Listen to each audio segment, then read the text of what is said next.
हमारा मार्गदर्शन करेंगे। धन्यवाद। वाह,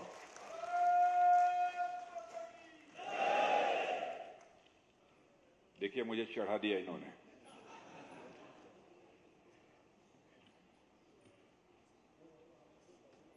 हमारे भारतीय जनता पार्टी के प्रदेश अध्यक्ष श्रीमान महेंद्र भट्ट जी और यहां के बहुत ही dynamic proactive chief minister Shri Pushkar Singh ji Dhami और हमारे उत्तराखंड के पूरी लगन, ईमानदारी के साथ, सक्रियता के साथ जिन्होंने मुख्यमंत्री के रूप में अपना दायित्व निभाया है, ऐसे श्रीमान त्रिवेंद्र सिंह जी रावत,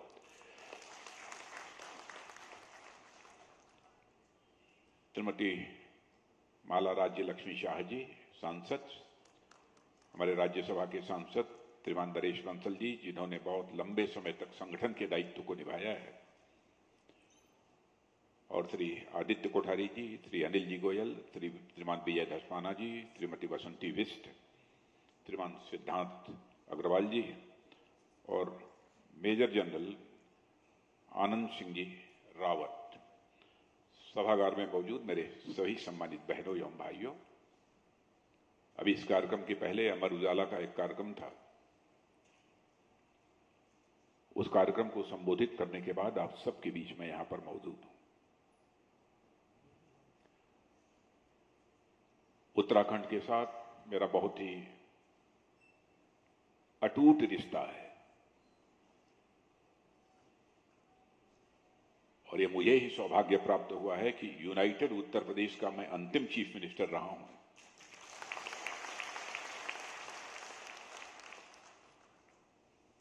केवल 10 दिन के लिए, और डिवाइडेड उत्तर प्रदेश, जब उत्तर प्रदेश उत्तराखंड बना तो उत्तर प्रदेश का पहला मुख्यमंत्री रहा हूं।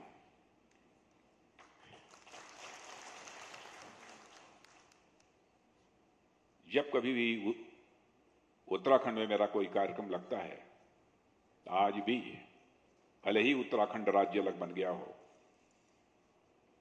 लेकिन मुझे महसूस होता है कि मैं और कहीं नहीं जा रहा हूं, अपने घर जा रहा हूं, अपने लोगों के बीच जा रहा हूं।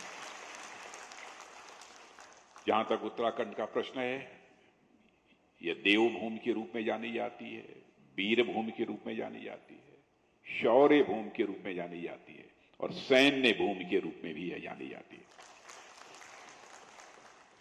वीर चंद सिंह जी गढ़वाली की यह धरती है। मैं समझता हूं कि प्राइमरी और जूनियर हाई स्कूल में पढ़ने वाला बच्चा भी वीर चंद्र सिंह जी गढ़वाली की कृतियों से अच्छी तरह परिचित होगा। और मुझे यह भी सौभाग्य प्राप्त हुआ है कि जब पुष्कर सिंह जी धामी यहां के मुख्यमंत्री हुए थे तो उस समय एक सैन्य धाम का शिलान्यास करने का भी मुझे अवसर प्राप्त हुआ है। लेकिन जब कभी भी मैं यहां आता हूं तो मुझे एक दर्द होता है। दर्द यह होता है कि जब रक्षा मंत्री के रूप में मैंने अपना दायित्व संभाला था तो आर्मी चीफ के रूप में जनरल बिपिन रावत मेरे साथ काम कर रहे थे। मैंने बहुत नजदीक से देखा है क्या डायनेमिज्म था, व्यक्तित्व में कैसी गतिशीलता थी। मुझे याद नहीं है कि कोई बात मैंने कही होगी, उन्होंने किसी चीज के लिए समय मांगा होगा, बोला यस सर। मुझे याद है कि जिस दिन मैंने ओथ ली थी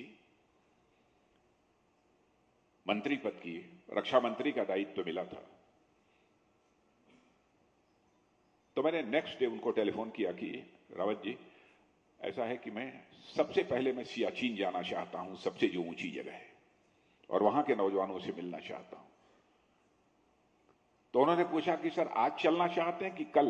मैंने कहा कल चलूंगा, पूरी तैयारी है।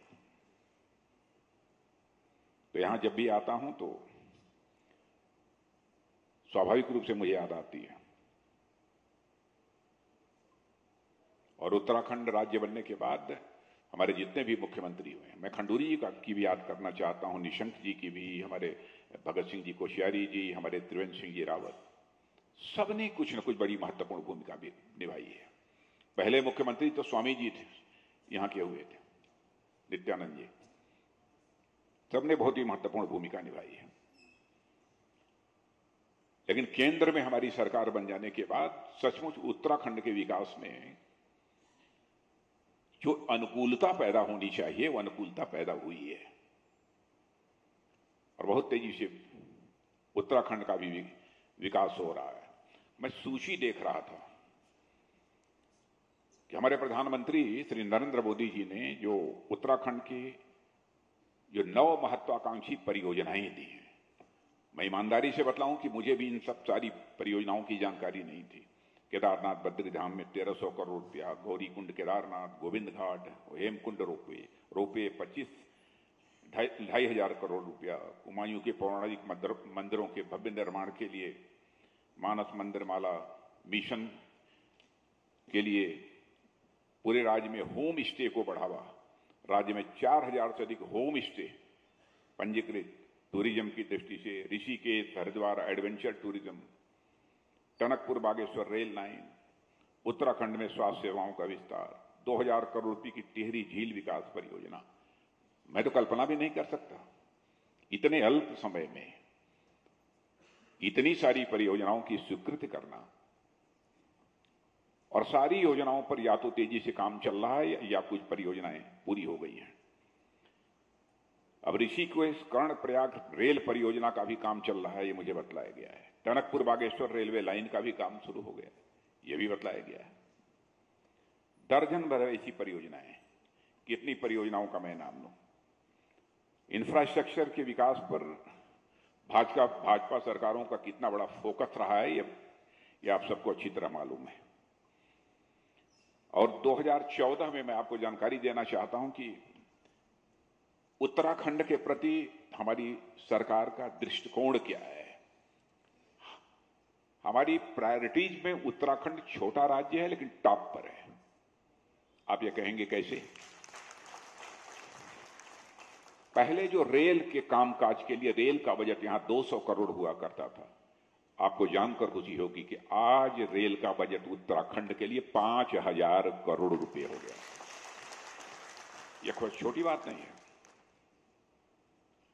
पूरी दुनिया का भारत के लोगों के प्रति आकर्षण बढ़ा है, इस सच्चाई को तो कोई नकार नहीं सकता। उत्तराखंड के रहने वाले लोग जो दुनिया के दूसरे देशों में हैं, उन्हें निश्चित रूप से यह महसूस होता होगा कि आज के 1 दशक 1.5 दशक पहले भारत के बारे में जो अंतर्राष्ट्रीय जगत में धारणा थी, वह धारणा आज पूरी तरह से 180 डिग्री बदल गई है।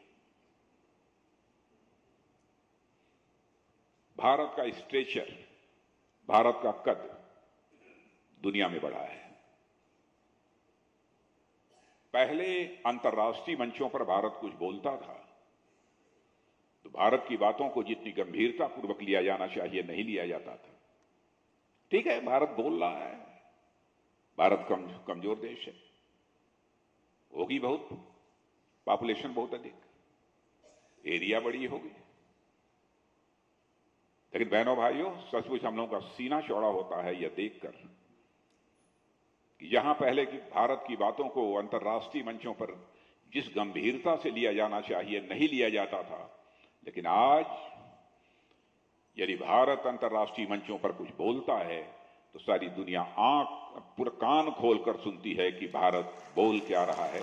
यह भारत की हैसियत अंतर्राष्ट्रीय जगत में बनी है। आपने देखा होगा कि हमारे प्रधानमंत्री आज यदि विदेश की यात्राएं करते हैं, क्या सम्मान प्राप्त होता है? प्रधानमंत्री जी के माध्यम से भारत के प्रति यह विदेश में रहने वाले लोगों की यह सम्मान की अभिव्यक्ति है, expression of respect for India. Bharat के प्रति यह सम्मान की अभिव्यक्ति है। हर भारतवासी का सीना चौड़ा होता है। मैं कुछ कभी कभी मैगजीन्स वगैरह उठाकर देखता हूं। मैं देख रहा था कि भारत के बारे में क्या सोच रहे हैं। एक विदेशी राइटर ने यह लिखा है कि India is the country to follow in 2023, और उनका नाम है इरिक सोलेम। उन्होंने कहा इंडिया एक ऐसा देश है जिसे फॉलो किया जाना चाहिए 2023 में, और उसकी प्रोग्रेस शानदार है। या किसी भारतीय ने नहीं कहा है, विदेशी कह रहे हैं। मैं कुछ सेंटेंसेज उनकी आपको मैं बतला रहा हूं। यह कहा है कि जब अंग्रेज थे भारत में, लाइफ एक्सपेक्टेंसी माने लोगों की अधिकतम औसत आयु जो जीने की थी वह अप्रॉक्सीमेटली 30 ईयर थी, 30 वर्ष थी। आज वो बढ़कर 70 के पार पहुंच गई है, 70 के पार पहुंच गई। ऐसी कई बातें। वेस्टर्न लीडर्स माने पश्चिमी देशों के जो हमारे नेता हैं, उनकी अप्रूवल रेटिंग माने जनता के द्वारा उनकी मान्यता क्या है, इसको अप्रूवल रेटिंग कहते हैं।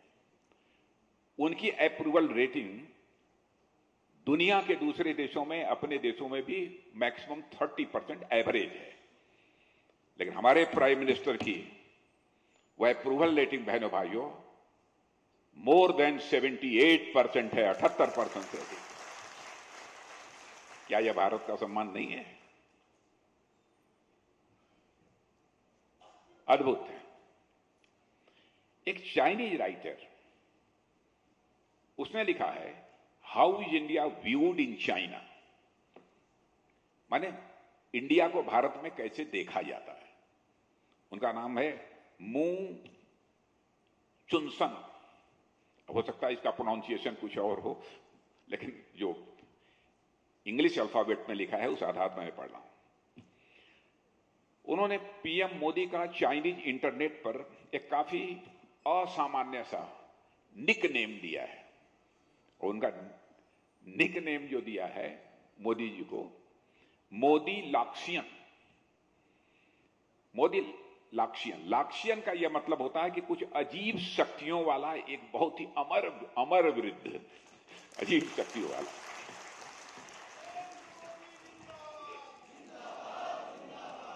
अब इसका मायने निकलता है कि चीनी नागरिक सोचते हैं कि मोदी अन्य नेताओं की तुलना में कहीं अलग भी है और आश्चर्यजनक भी है।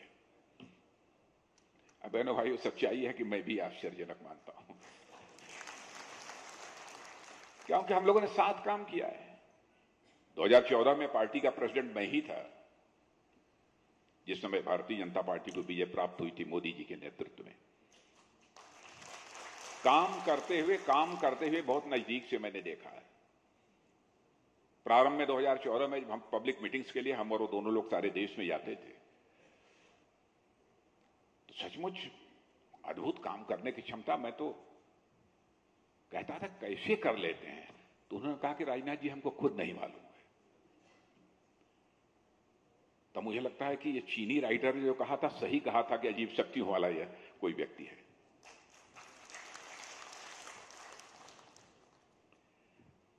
और मैं समझता हूं कि ऐसी चीजें जो कहीं पर लिखी जाती हैं वो उस कंट्री की कॉमन मासेस की, जन सामान्य की धारणा, जन सामान्य की ओपिनियन को प्रभावित करती है।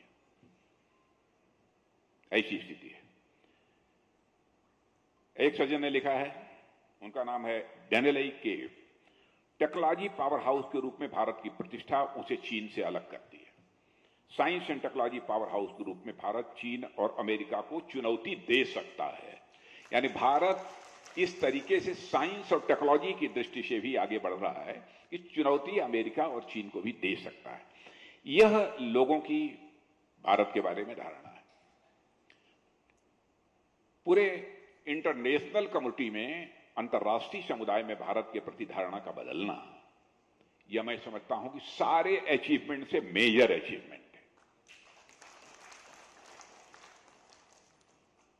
क्या यह विषय हम लोगों के लिए स्वाभिमान का विषय नहीं है? और बहनों भाइयों, इस सच्चाई को आप भी स्वीकार करेंगे। मान, सम्मान, स्वाभिमान, यह मनुष्य के हृदय की सबसे बलवती भावना होती है। मनुष्य जीवन में कई दिनों तक भूखा रह सकता है, गालियां बर्दाश्त कर सकता है, अपमान बर्दाश्त कर सकता है, सब कुछ कर सकता है, लेकिन अपने मान सम्मान स्वाभिमान पर कभी चोट नहीं बर्दाश्त कर सकता। और हमारे ये सेना के जवान, जिन लोगों ने सेना में काम किया है, आज भी जो काम कर रहे हैं, सीमा पर यदि जंग छिड़ गई, किस लिए लड़ते हैं? वो जानते हैं कि मैं मारा भी जा सकता हूं। कौन सी वो भावना है? राष्ट्रीय स्वाभिमान की भावना। व्यक्तिगत स्वाभिमान भी होता है, समाज का भी स्वाभिमान होता है, राष्ट्रीय स्वाभिमान भी होता है। अब चंद्रशेखर आजाद, सरदार भगत सिंह, खुदीराम बोस, अशफाक उल्लाह खां, कल्पना कीजिए अपनी रिवाल्वर की गोलियों से अंग्रेज दुश्मनों को इसी इलाहाबाद के कंपनी गार्डन में चंद्रशेखर आजाद भून रहे हैं। जब रिवाल्वर में अंतिम गोली बची, चिंता सता रही है, कहीं अंग्रेजों की रिवाल्वर की विदेशी गोली मेरे जिस्म में प्रवेश करके हमारे जिस्म को नापाक न कर दे, इसलिए अपने ही रिवाल्वर की अंतिम गोली अपने सीने में दाग लेते हैं। यह राष्ट्रीय स्वाभिमान की भावना नहीं है तो क्या है? यह राष्ट्रीय स्वाभिमान की भावना बहुत बलवती भावना होती है। अब देश की अर्थव्यवस्था का जहां तक सवाल है, देश की अर्थव्यवस्था कितनी तेजी से आगे बढ़ रही है, मैं एक उदाहरण आप लोगों के सामने देना चाहूंगा। मॉर्गन स्टैनले बहुत बड़ी हस्ती हैं, आर्थिक मामलों में बहुत कुछ लिखते पढ़ते रहते हैं, माने दुनिया की मानी जानी हस्ती है। तो मॉर्गन स्टैनले ने 2013 में एक फ्रेज क्वाइन किया था। एक फ्रेज था, fragile 5 economies. Fragile 5 economies. Fragile का मतलब यह होता है कि जल्दी टूट जाने वाला, जल्दी बिखर जाने वाला। तो उनमें से कुछ देशों को उन्होंने शामिल किया था। वो फ्रेजाइल 5 इकोनॉमीज में कौन कौन से देश हैं, उनमें भारत भी। लेकिन आज 2013 की बात मैं कर रहा हूं। आज मॉर्गन स्टैनले कहते हैं 10 साल के बाद कि इस संभावना को नकारा नहीं जा सकता कि 2027 आते आते यानी 4 वर्ष के बाद भारत दुनिया की टॉप 3 बड़ी अर्थव्यवस्थाओं में आकर खड़ा हो जाए। इस संभावना को नकारा नहीं जा सकता। यह है भारत। यह भारत के बारे में धारणा बनी है। और लोग कहते हैं भारत इस समय दुनिया की फास्टेस्ट ग्रोइंग लार्ज इकोनॉमी है। पता नहीं हमारे विरोध पक्ष के नेताओं को क्या हो जाता है। बहनों भाइयों, विरोध पक्ष की राजनीति हमने की है, लेकिन देश के लिए जो गौरव का विषय होता है उसके लिए सरकार की कभी आलोचना नहीं की है, उसके लिए बधाई भी दिया है हमारी सरकार ने। संसद में दुर्गा कहकर यदि श्रीमती इंदिरा गांधी को उस विजय के बाद 1971 के विजय के बाद किसी ने यदि संबोधित किया था तो हमारे पूर्व प्रधानमंत्री श्रद्धेय अटल बिहारी वाजपेयी ने किया था। यह होना चाहिए। हेल्दी डेमोक्रेसी, स्वस्थ लोकतांत्रिक व्यवस्था में सभी राजनेताओं के द्वारा यही कल्पना की जाती है। भारत की विकास दर का जहां तक सवाल है, 2022-23 में वह लगभग 7.2% थी। और एक बहुत ही अर्नेस्ट यंग करके एक फाइनेंशियल इंस्टीट्यूशन है, एक वित्तीय संस्था है। जानते हैं उस वित्तीय संस्था ने क्या कहा है? एक रिपोर्ट पर प्रकाशित की है। उन्होंने कहा है कि 2047 में भारत की अर्थव्यवस्था जो लगभग $3.5 ट्रिलियन है, वह 2047 आते आते वह लगभग $26 ट्रिलियन हो जाएगी। और यह यानी भारत अर्थव्यवस्था के आकार के मामले में भी दुनिया पे नंबर 1 होगा, यानी अमेरिका से आगे होगा। और आज जो प्रति व्यक्ति आमदनी बहुत कम है, उस समय प्रति व्यक्ति आमदनी जो लगभग होगी वह 12 से लेकर 15 लाख रुपए प्रति व्यक्ति की आमदनी होगी। यह है भारत। मैं समझता हूं कि स्वाभाविक रूप से किसी को भी इस बात से खुशी होगी। बहुत सारी मल्टीनेशनल कंपनीज, बहुत सारी फैक्ट्रीज भारत में आकर अपनी ऑफिसेस खोल रही हैं, अपना कामकाज कर रही हैं। और आपको मालूम होगा कि एप्पल की कंपनी कर्नाटका में आ रही है। अब यहां पर वो उसकी फैक्ट्री लग रही है। ईज ऑफ डूइंग बिजनेस के मामले में बिजनेस करने में सरलता। अब ये लंबा विषय हो जाएगा। मैं डिजिटल ट्रांजैक्शन के बारे में मैं आपसे मैं चर्चा करना चाहता हूं कि ये जो जिस समय मुझे याद है मोदी जी जब चर्चा करते थे कि भाई जब पहले खाता खोल रहे थे, जनधन अकाउंट खोला जा रहा था कि भाई हिंदुस्तान का एक भी परिवार, एक भी व्यक्ति शेष नहीं बचना चाहिए जिसका कि बैंकों में अकाउंट न हो जाए। मैं सच बतलाऊं, मैं होम मिनिस्टर था, वो मीटिंग में थे, मैं था और सारे अफसर थे। तो मैंने पूछा कि ये बताइए इतने लोगों का बैंक अकाउंट खोलना, जनधन खाता खोलना, ये कैसे संभव? नहीं राजनाथ जी, इसकी बहुत उपयोगिता है। सचमुच मेरा विजन नहीं था। तो मैंने कहा देखते हैं क्या होता है। जनधन खाता खुल गया। आज आप देखते होंगे दिल्ली के बैंक से यदि 6,000 रुपया किसानों के लिए चलता है, प्रति 4 महीने पर 2,000 रुपया आता है, तो 2,000 का 2,000 रुपया सीधे उनके जेब में आता है। एक भी पैसा भ्रष्टाचार की भेंट नहीं चढ़ने पाता। अब वहीं पर राजीव गांधी जी ने एक बार चिंता व्यक्त की थी, यह कहा था हम क्या करें, हम 100 पैसा दिल्ली से भेजते हैं, बामुश्किल 15 पैसा लोगों की जेब में पहुंच पाता है। यह चिंता व्यक्त की थी। मेरा यह कहना है, मैं राजीव गांधी जी की आलोचना नहीं कर रहा हूं, क्योंकि मैं कभी भी किसी भी प्राइम मिनिस्टर की, किसी भी पॉलिटिकल पार्टी का हो, कभी आलोचना नहीं करता हूं, क्योंकि मैं मानता हूं prime minister is the prime minister, he is not a individual. वो इंडिविजुअल नहीं है, बल्कि ही द इंस्टीट्यूशन, यह संस्था है, इसलिए उसका हमको नहीं करनी चाहिए, तो मैं नहीं करता हूं। लेकिन ईमानदारी से उन्होंने स्वीकार किया, राजीव गांधी जी ने, मैं क्या करूं, 100 पैसा भेजता हूं, ऊपर से लोगों की जेब में बामुश्किल 15 पैसा पहुंचता है। आज यदि 100 पैसा ऊपर से चलता है तो 100 का 100 पैसा आपकी जेब में पहुंचता है। माने केवल भाषण देकर भ्रष्टाचार समाप्त नहीं किया जा सकता। सिस्टम में बदलाव लाकर, व्यवस्था में बदलाव लाकर जो है करप्शन पर रोक लगाई जा सकती है।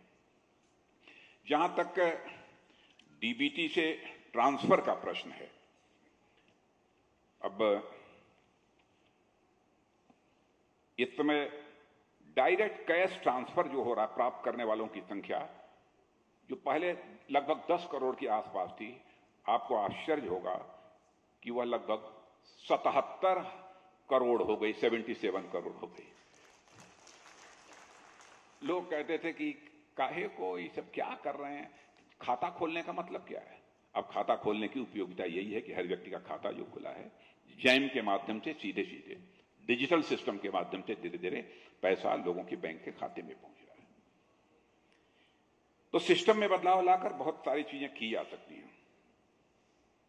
और 2014-15 से लेकर 2022-23 तक भारतीयों की औसत आय लगभग इस समय 2 गुनी हो गई है।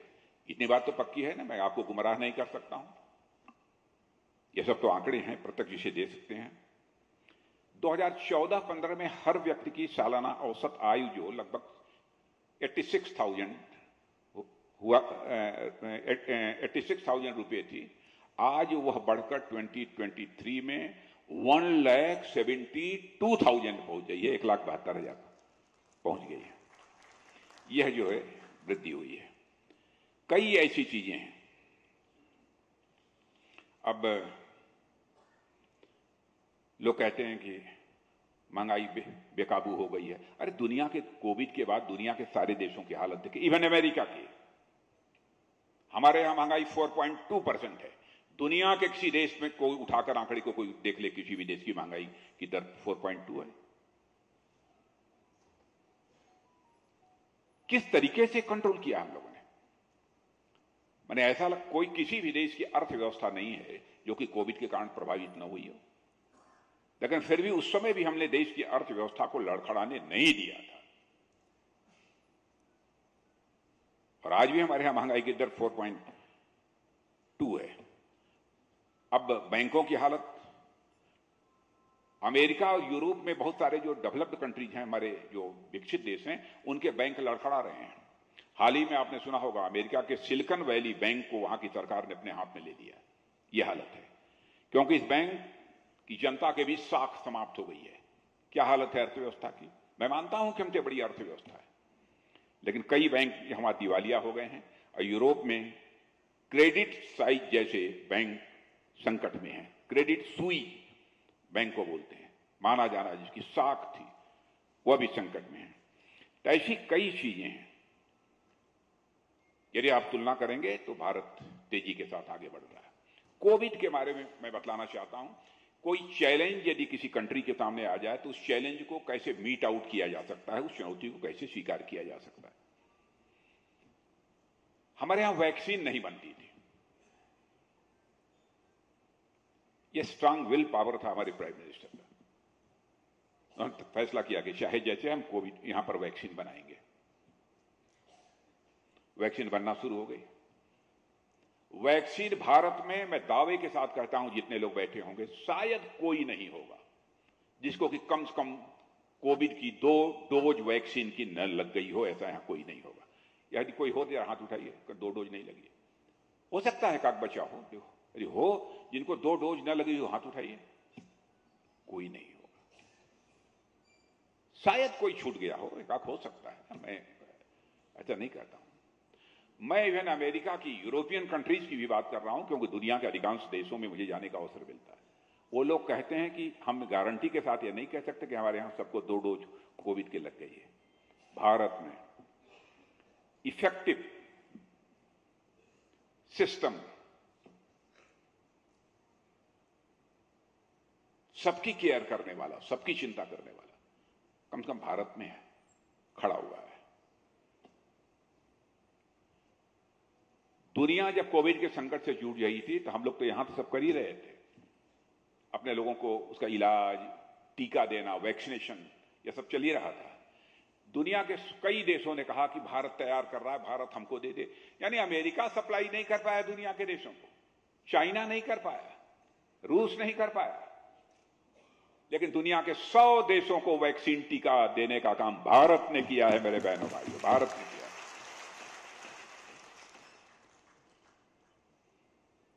रशिया और यूक्रेनियन क्राइसिस, रशिया और यूक्रेन में जो युद्ध चल रहा है, आप देख रहे हैं।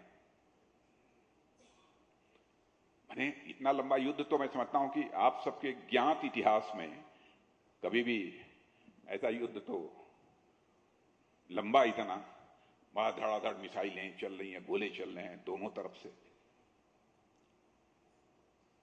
लेकिन जब उस समय ये युद्ध शुरू हुआ था, रसिया ने यूक्रेन पर आक्रमण बोल दिया था। यूक्रेन में लगभग हजारों बच्चे, लगभग 25,000 26,000 के लगभग भारतीय बच्चे वहां पर मेडिकल इंजीनियरिंग की एजुकेशन लेते हैं, वहां पढ़ते हैं।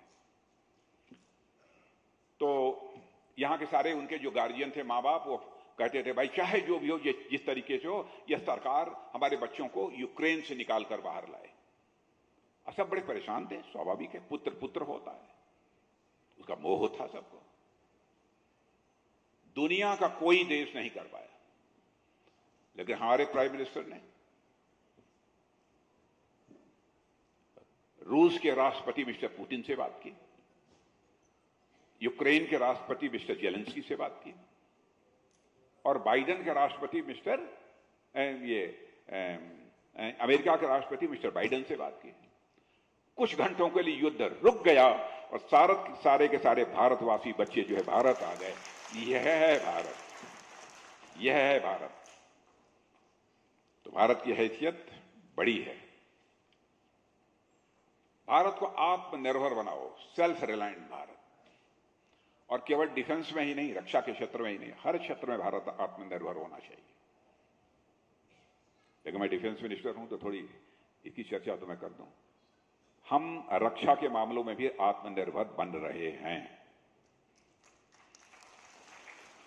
पहले दुनिया के सबसे बड़े टैंक, तोप, मिसाइल, गोले, बंदूक, एमिनिशंस, सबसे बड़े इंपोर्टर यानी दुनिया के दूसरे देशों से खरीदने वाले हम थे। और आज दुनिया के 25 देशों में एक्सपोर्टर के रूप में आकर भारत खड़ा हो गया है। अब दुनिया के देशों को भेज नहीं रहा। जब सरकार बनी थी तो उस समय 1900 करोड़ रुपए का मैक्सिमम इधर उधर छोटी मोटी चीजों का एक्सपोर्ट होता था। 16,000 करोड़ का एक्सपोर्ट हम कर चुके। 16,000 करोड़ का एक्सपोर्ट हो गया और मैं बतलाना चाहता हूं थोड़े ही दिन में वो 20,000, 21,000, 22,000 क्रॉस कर जाएगा। लगातार हमारा एक्सपोर्ट बढ़ता जा रहा है। अब दुनिया के देशों को सप्लाई कर रहे हैं। सचमुच हम लोग तो वह स्वप्न देखते हैं कि एक दिन आएगा कि डिफेंस आइटम्स, रक्षा से संबंधित जुड़े हुए टैंक, तोप, गोले, सब कुछ हम दुनिया को एक्सपोर्ट करेंगे। दुनिया हमसे खरीदेगी, हम किसी से नहीं खरीदेंगे। और हमारे प्रधानमंत्री ने भी साफ साफ कहा राजनाथ जी बतला दीजिए कि अब रक्षा से संबंधित जितनी भी चीजें हैं भारत में बननी चाहिए। हम लोगों ने नारा दे दिया है, भारत में बनाओ, भारतीयों के हाथों से बनाओ, भारत के लिए बनाओ और पूरी दुनिया के लिए भी बनाओ। हम वसुधैव कुटुंबकम की बात करते हैं, the whole world is a family. पूरा विश्व ही है हमारे लिए परिवार है, तो उनके लिए बनाओ। इस सोच के साथ हम लोग आगे बढ़ रहे हैं। बहन भाइयों, यदि मैं भाषण दूंगा तो बहुत घंटों लग जाएंगे, इसलिए ज्यादा परेशान अब आपको नहीं करना चाहता मैं भी 1 घंटा वहां बोलकर आया हूं। सवेरे वियतनाम के डिफेंस मिनिस्टर आए थे, 2, 2.5, 3 घंटे उनके साथ जो है हुई।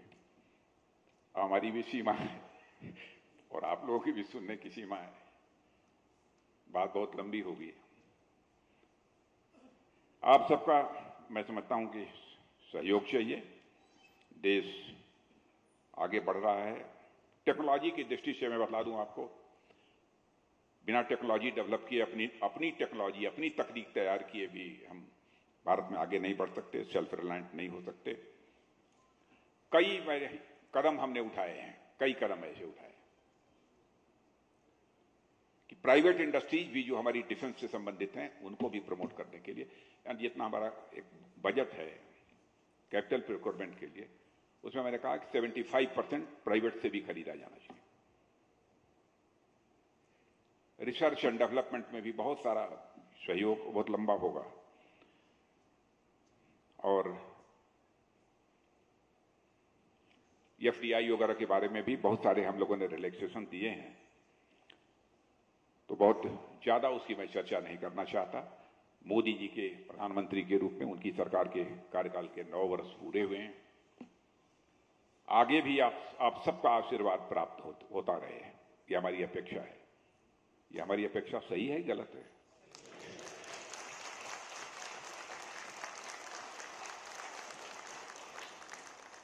अब व्यक्ति मत देखिए, व्यक्ति का दिल डौल और शरीर मत देखिए, व्यक्ति की नीयत देखिए।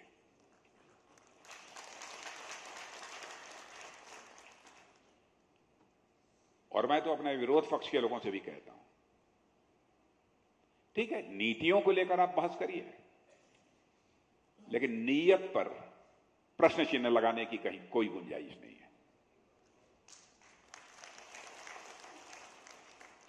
और हम लोग भी पूरी सावधानी बरतते हैं। बहस होनी चाहिए तो नीतियों पर। यूनिफॉर्म सिविल कोड, पहली बात तो मैं बतलाना चाहता हूं, यूनिफॉर्म सिविल कोड को लेकर विवाद क्यों हो रहा है? क्या भारत के संविधान के डायरेक्टिव प्रिंसिपल में नहीं है? नीति निर्देशक सिद्धांतों में नहीं है? क्यों बहस हो रही? क्यों इस पर विवाद खड़ा किया जा रहा है? लेकिन मुझे खुशी है कि अल्पसंख्यक समुदाय के भी बहुत सारे लोग कह रहे हैं कि भाई हम इस पर कोई एग्रेसिव पोस्चर एडॉप्ट नहीं करेंगे, आक्रामक रूप अख्तियार नहीं करेंगे। कुछ ऐसे लोग भी हैं। संविधान के इतर जाकर, संविधान से अलग हटकर, कॉन्स्टिट्यूशनल प्रोविजंस का वायलेशन करते हुए, उसकी आगे बढ़ते हुए, उस सीमा को क्रॉस करते हुए कुछ यदि सरकार करे तब तो माना जाना चाहिए कि गलत है। और उसको हम लोगों ने तो बनाया नहीं था संविधान, बाबा साहब अम्बेडकर ने बनाया था, पंडित जवाहरलाल नेहरू थे, सारे एक से एक दिग्गज लोग थे, बनाया तो इन्हीं लोगों ने था। और क्या गोवा में common civil code, uniform civil code नहीं है? क्यों आपत्ति हो रही है? क्या मध्य प्रदेश में यूनिफॉर्म सिविल कोड नहीं है? क्यों आपत्ति हो रही है? हवा खड़ा किया जा रहा है, वोट बैंक की पॉलिटिक्स, वोट हासिल करने की राजनीति। और बहनों भाइयों, यह ईमानदारी का तकाजा है। राजनीति यदि की जानी चाहिए, और मैं विरोध पक्ष से भी कहना चाहता हूं, राजनीति यदि की जानी चाहिए तो केवल सरकार बनाने के लिए राजनीति नहीं की जानी चाहिए। राजनीति यदि की जानी चाहिए तो समाज बनाने के लिए राजनीति की जानी चाहिए, देश बनाने के लिए राजनीति की जानी चाहिए।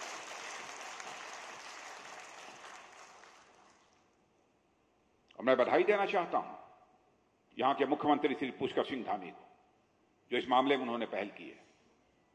दूसरी चीज, लॉ कमीशन ऑलरेडी सारे देश भर में इस पर बहस कर रहा है। बहनों भाइयों, हम किसी भी सूरत में हिंदू, मुसलमान, ईसाई के आधार पर देश को बांट नहीं सकते।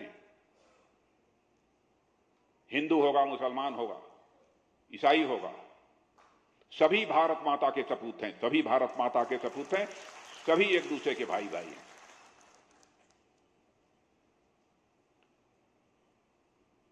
हमें बहुत सारे लोगों को, मुस्लिम समुदाय के लोग भी वोट देते हैं, लेकिन कुछ लोग जो हैं वह गुमराह करने की कोशिश करते हैं। मैं समझता हूं कि इससे बचने की जरूरत है। कभी कभी कुछ विदेशी ताकतें भी आगे बढ़ते हुए देश को कमजोर करने के लिए कुछ इस प्रकार की नापाक हरकतें उनके द्वारा भी की जाती हैं, कराई जाती हैं, उनके सिस्टम होते हैं।